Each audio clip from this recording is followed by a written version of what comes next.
para la investigación y es un programa que pertenece a la Red Internacional para la Disponibilidad de Publicaciones Científicas, con sede en el Reino Unido.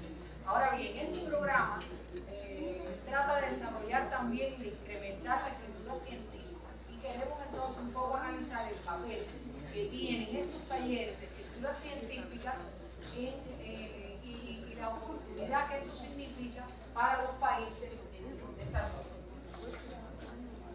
Bueno, ¿qué cosas ven? Como les decía, es el programa para el fortalecimiento de la información para la investigación. No quiere decir que sea solamente para la investigación, pero nos permite también que los estudiantes, los profesores, los estudiantes y en general todos los académicos y personas que se dediquen a esta rama, pues nos permite la posibilidad de utilizar información.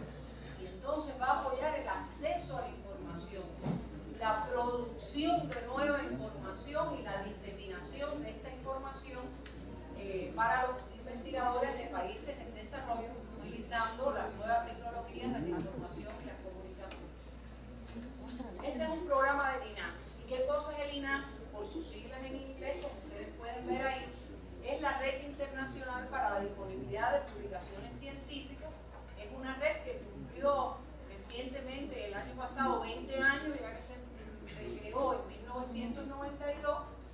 Es una red cooperativa de socios y pretende mejorar el acceso mundial a la información y al conocimiento mediante la construcción de capacidades, es decir, la formación de personal en países en vías de desarrollo.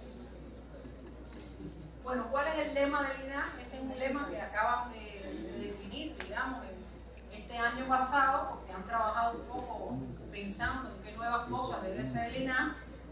Y bueno, el lema de él es poniendo, porque utilizan así, cuando se traduce al inglés, se utiliza mucho los gerundios, poniendo el conocimiento científico en el corazón del desarrollo.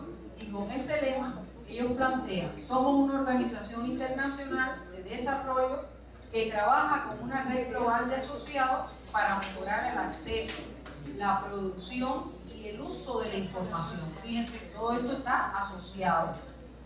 Y el conocimiento científico para que los países estén preparados para resolver retos que tiene su propio desarrollo.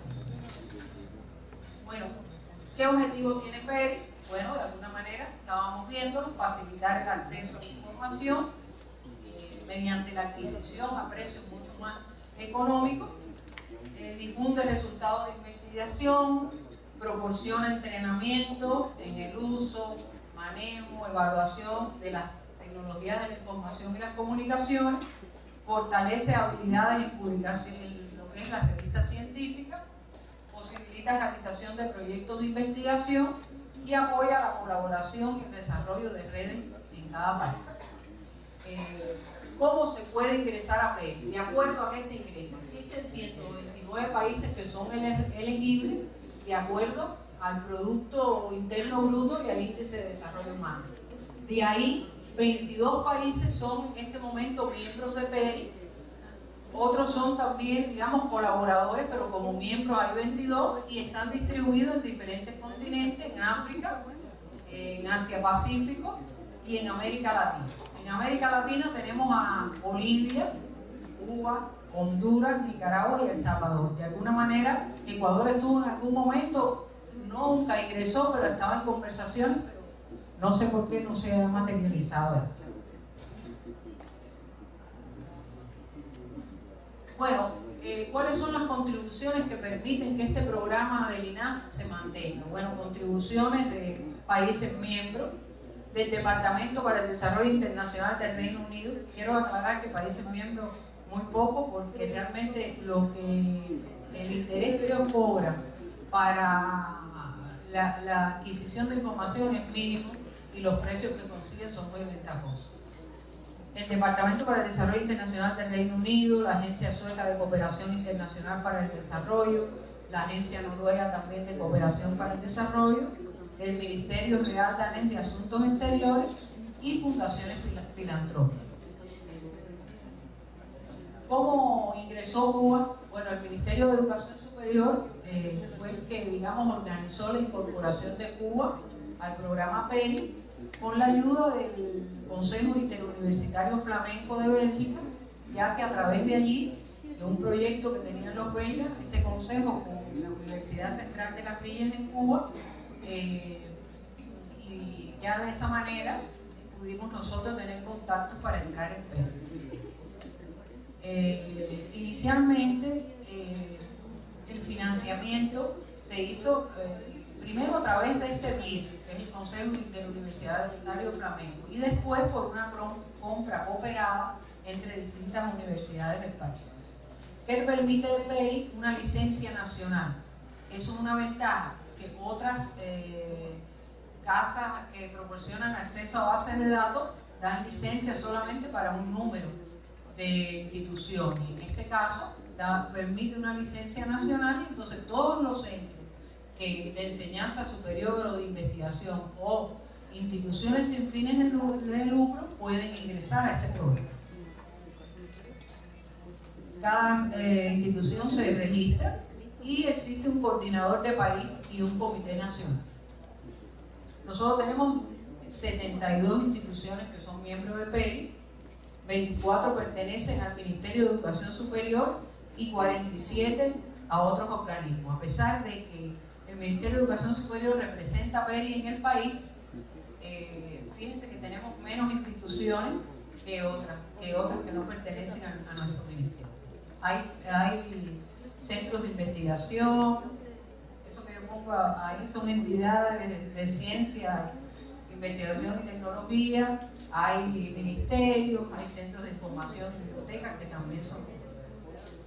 Nosotros iniciamos el trabajo de PERI en el año 2004 y les decía que estaba encabezado por un comité nacional.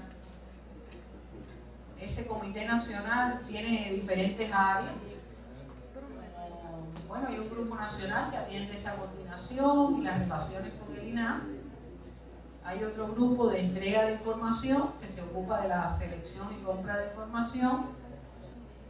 Otro grupo no, bueno, ahí si pudiéramos poner a personas, yo tengo bastante trabajo en este sentido porque ya que colaboro directamente en la coordinación nacional y en la parte de entrenamiento y capacitación, que son de diferentes temáticas. También hay publicaciones científicas.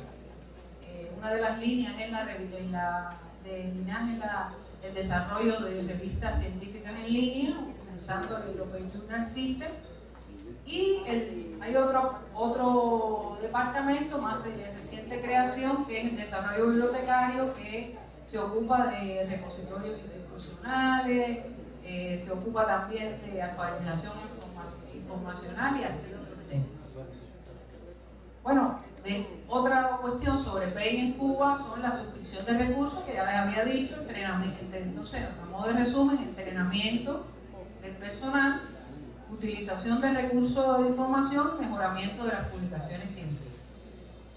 ¿Por qué PERI con dos I? Y algunas veces, a lo mejor alguna persona lo ha visto con una sola I.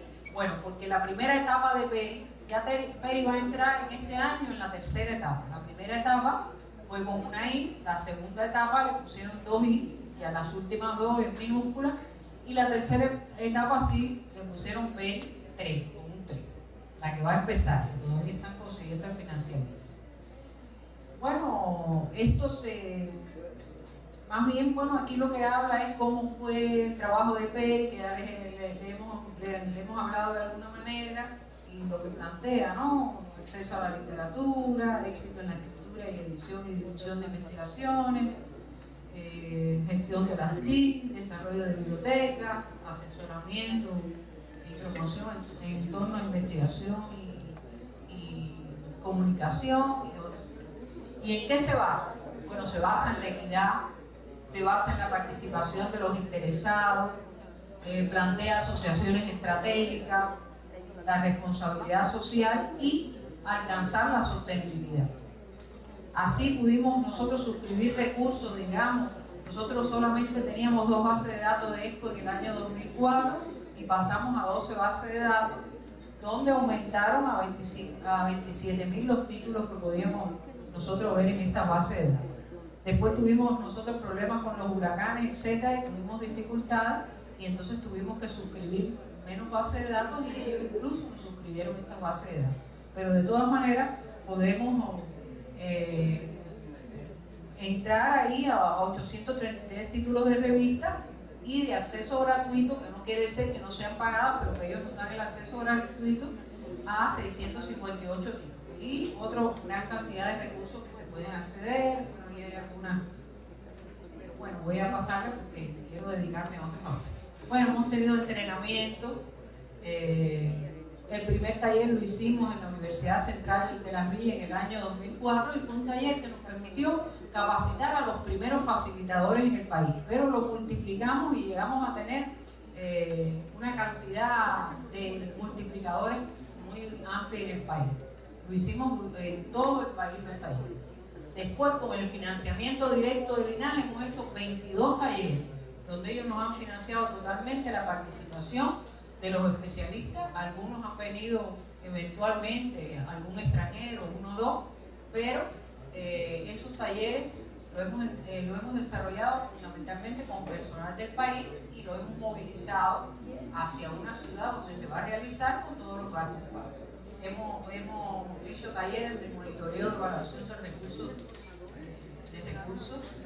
hemos hecho de Open Journal System, hemos hecho de alfabetización informacional, de ABCD, que es un sistema integrado de bibliotecas digitales, portales, bibliometría, escritura científica y hemos publicado folletos, hemos capacitado investigadores también en talleres que ha ofrecido el INAH en otros países.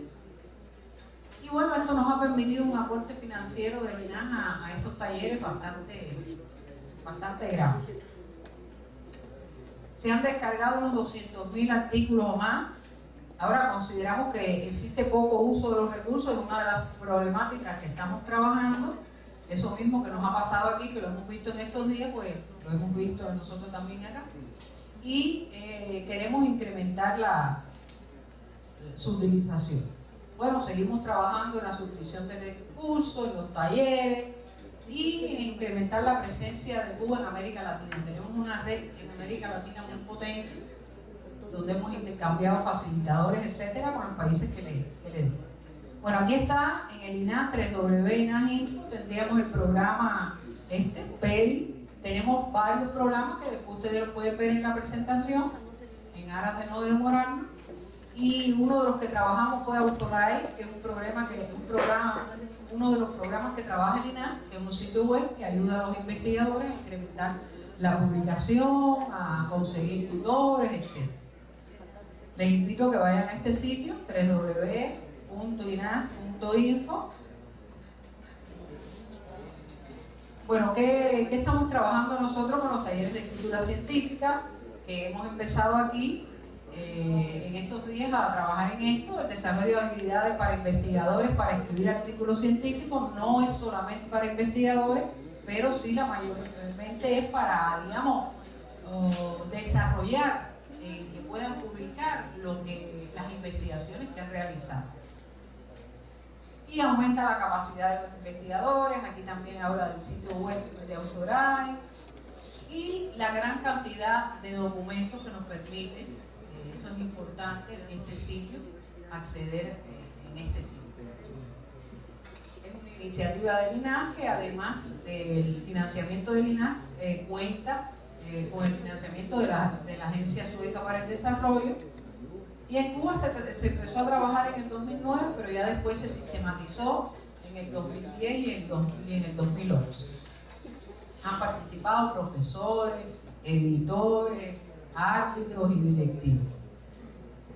Se ha pensado que tiene un gran valor y por eso lo estamos. También se ha trabajado el INAH en la publicación en las publicaciones científicas nacionales. Nosotros en el Ministerio de Educación Superior tenemos 40 publicaciones científicas, que claro, ya eso se está trabajando hace más de 30 años, no es que hayan surgido ahora.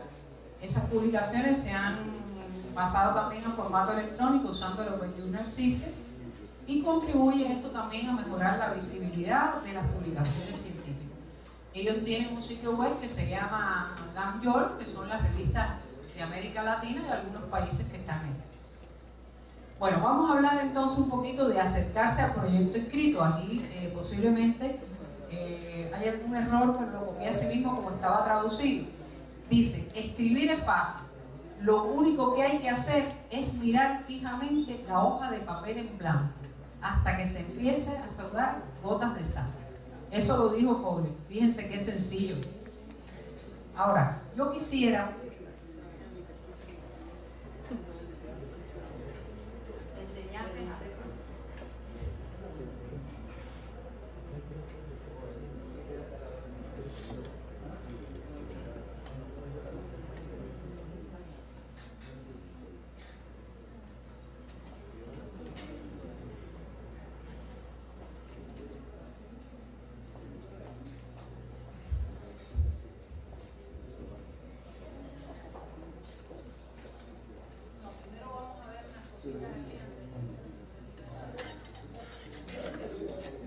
Volviendo a lo que había hablado el profesor Manuel Albán, que hablamos sobre los rankings de las instituciones de educación superior del 2012, yo quisiera hacer algunas acotaciones. Primero, esto lo hace el grupo ICIMAGO, ¿no? Este es un grupo que radica en España.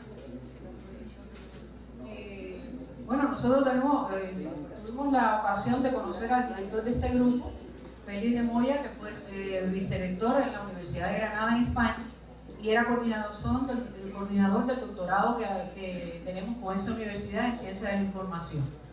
Entonces, este ranking, ¿por qué les hablo de este ranking? Bueno, primera cosa, muestra la actividad investigativa basado en datos cuantitativos de publicación y citación. Yo quisiera aclarar que no es solo la producción científica, es decir, es el índice de citaciones que también se mide. Entonces, se analiza toda la producción científica presente en la base de datos de Scopus. Incluye todas las instituciones de educación superior de Iberoamérica, siempre y cuando hayan publicado, aunque sea un artículo, en un periodo determinado. Fíjense que es un periodo de 5 años, en este caso es de 2006 al 2010. Siempre ellos trabajan con un periodo de 5 años. ¿Por qué? Porque realmente en un periodo menos no se puede ver la producción científica.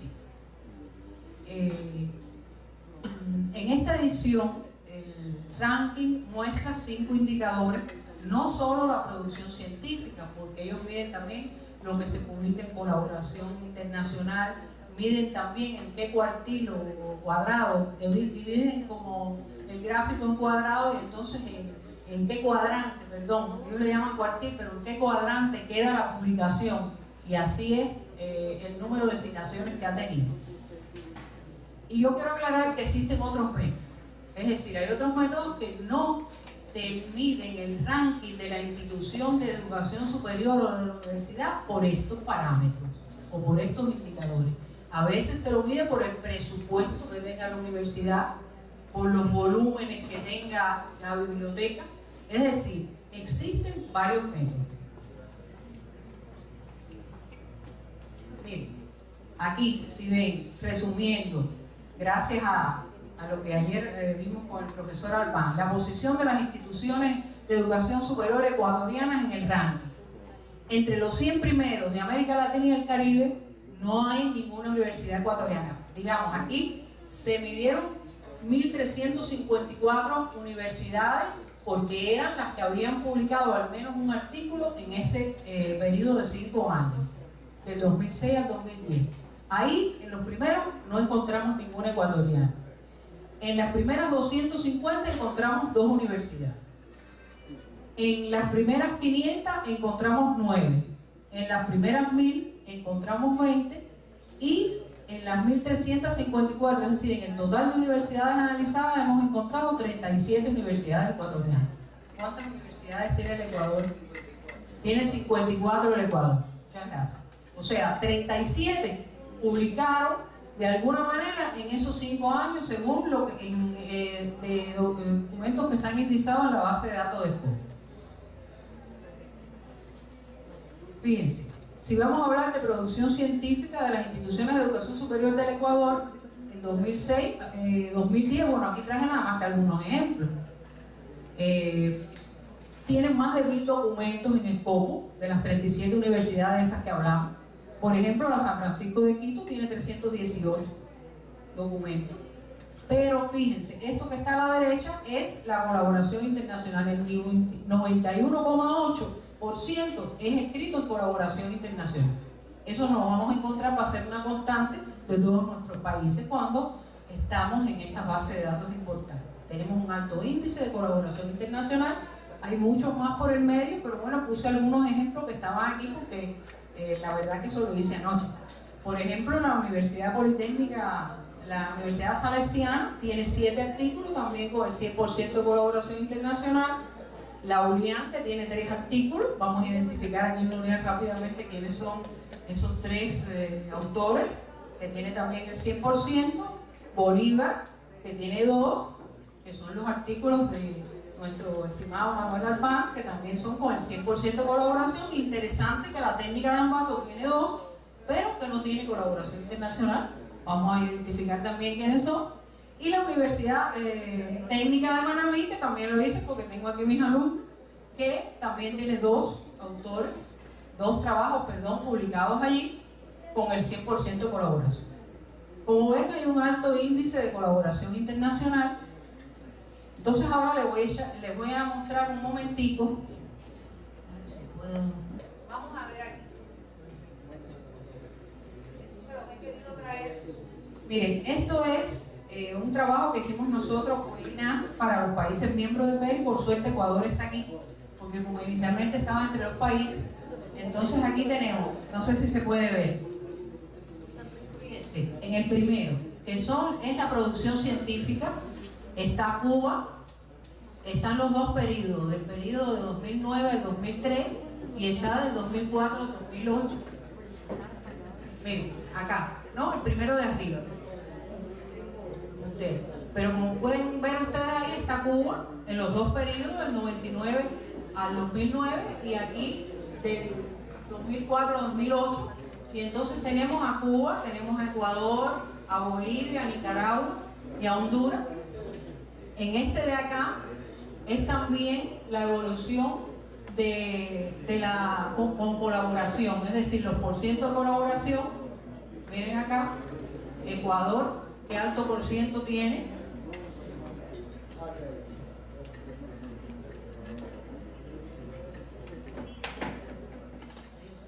Como ven aquí, Ecuador tiene un alto por ciento de trabajos en colaboración. Ahí. Entonces, aquí este fue un póster que se presentó en el Congreso Internacional de Infometría en Durban, en Sudáfrica, en junio de 2011. Por ejemplo, aquí hay una cosa interesante, esta parte de aquí que habla de Ecuador, que plantea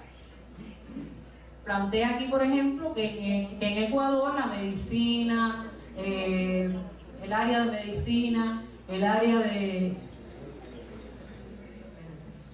medicina, el área de agricultura, de biología, son aspectos importantes en que hay una producción científica importante, y también en agricultura, en biología, en medio ambiente, en ciencias de la tierra y planetaria, en inmunología y en microbiología. Todo eso, si ustedes tienen interés en analizar la producción científica en esa etapa que les he dicho, bueno, pueden ir al sitio web que está aquí, que también es http://inas.info/bibliometrics, y por ahí pueden ver el trabajo completo. Es decir, ahí está este póster, pero está también el trabajo completo en inglés. Nosotros tenemos que ponerlo en español, pero bueno, está en inglés. Pero les puede servir a ustedes. Yo quise traerle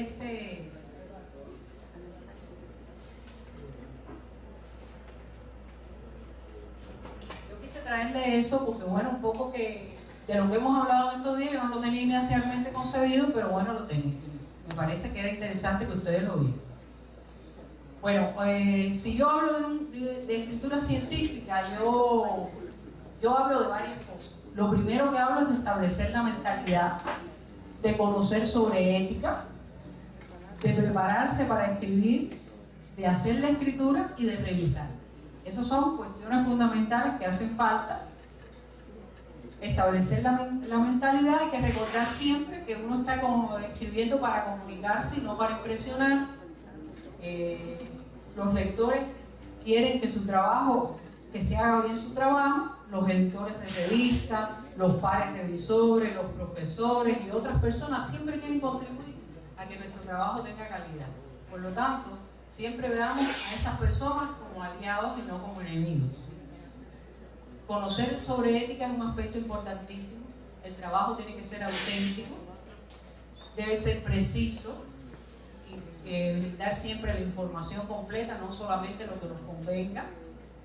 Evitar la manipulación inapropiada de imágenes, de fotografías y utilizar procedimientos estadísticos que muchas veces no podemos compararlos porque no tenemos un procedimiento estadístico adecuado.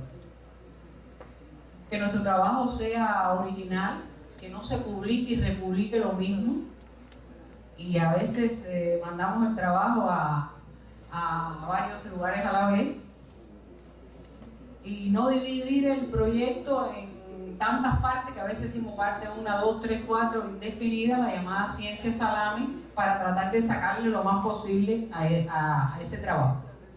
Los créditos, siempre es importante citar y reconocer la fuente, evitar el uso excesivo de palabras provenientes de otros autores, el listado de referencias, que se lo digo mucho a mis alumnos, utilizar la comilla cuando se haga una cita verbal, y si es posible, haga un bosquejo después que leyó los trabajos y luego vuelva a revisar la fuente original a ver si es exacta. Respete los derechos de autor y obtenga las autorizaciones cuando vaya a publicar algo de otra persona, y cuando vaya a publicar del suyo, que ya le haya transferido los derechos de autor a una editorial, por ejemplo. Hay una cosa muy importante que es el tratamiento ético de humanos y animales. Fíjense, si se va a hacer un ensayo clínico, es necesario tener en cuenta estos aspectos, como por ejemplo el consentimiento informado, si vamos a probar un medicamento, y así con animales igual. Revelación de los conflictos de interés, los conflictos financieros y otros tipos. Eso se da mucho en las firmas farmacéuticas cuando quieren promover un producto. Bueno, aquí pueden ver un recurso de información que les puede servir, cómo llegar a ser un científico, conductas responsables en investigación, de la segunda edición, que está disponible también en un sitio web. Bueno, cuando ustedes se vayan a preparar para la escritura, que es otro de los pasos, siempre usar artículos como modelo. Esto no quiere decir que seamos unos copiadores, sino sencillamente que tenemos que ver qué se hace y ver las instrucciones a los autores. Eso es importantísimo. Adquiere un manual de estilo. Bueno, hay manual, yo les expliqué que había manual de Chicago, manual de la AMA, manual de Vancouver, de Harvard, de la APA. Y lo importante es la uniformidad. Siempre se los digo, y eso es un error que se ve mucho en los trabajos, incluso en la tesis de doctorado, que da pena, pero que copiamos las referencias de distintos lugares y están de diferentes estilos. La homogeneidad es fundamental. Por lo tanto, es necesario que sea uniforme.